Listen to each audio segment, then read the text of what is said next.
Hey everyone, by now all my loyal viewers have probably seen the two videos I just uploaded last night. The one about the Apple Craftsman, it's no longer here, it is sold. It went Friday. And the mouse Craftsman. The video of the mouse Craftsman getting it running after sitting just about all winter was made last weekend. The video about the Apple Craftsman was made 2 weeks ago. We had a really nice weekend, so I got that tractor pretty much done. All the issues with that tractor pretty much worked themselves out after driving it a little bit and burning some gas through the carburetor. It pretty much cleared up all the idling issues and the running issues. So I was relatively confident on selling that machine. It was starting up with choke on and running for about 10-15 seconds with choke on. I was able to idle it down and it would idle perfectly fine. So I was confident, I posted it and got rid of it. So here is the mouse Craftsman. As you can see, I'm at my property in the city. This tractor, I'm going to do a quick cold start on it. This thing will be stripped for parts.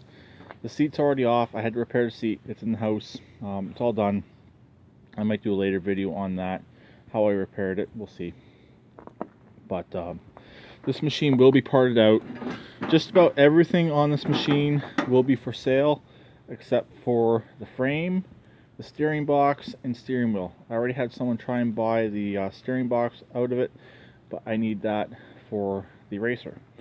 I was thinking about converting this chassis to my racer chassis, but that's a lot of work considering the racer chassis is lowered. So I'm just going to try and convert this steering here into the racer's chassis. This is 2nd gen. The racer is 1st gen. You may be able to see it in there, I'm not sure.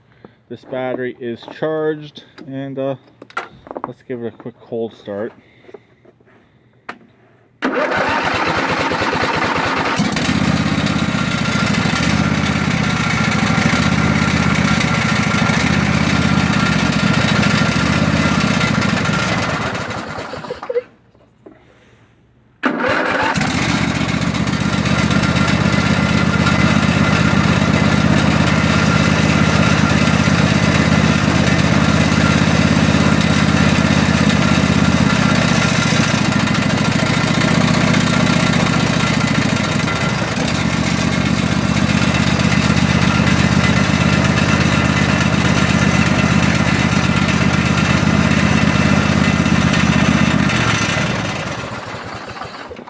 It's still running on old gas, and it's running on probably low grade res gas, so it's not running the greatest, but it's running halfway decent. This engine is going to be put up for sale very soon, along with the transaxle.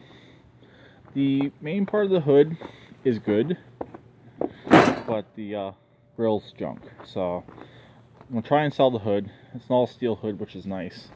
But other than that, this thing will be parted out. I'm cutting off the back half of the frame to go onto my workhorse tractor. I'm going to be doing it a little bit different way than I did it last time. Whenever I start getting into that project, I'll show how I'm going to do it. And from probably the dash forward, the front half of the dash forward is being cut out as well, and it's being crafted on to the Murray Monster.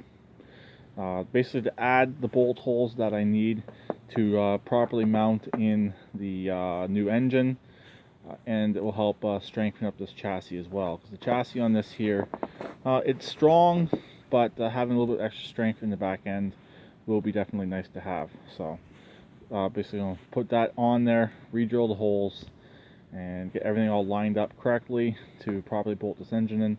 Then I will also have the provisions to run stock exhaust if I want to for now, because this machine here, the mouse Craftsman, has all the provision holes to run stock exhaust, so we'll pretty much go from there. Right now I gotta figure out what's rattling on this machine, so I have a potential buyer. Also I gotta measure the crankshaft length, and that's pretty much it. He just needs to know the crankshaft length.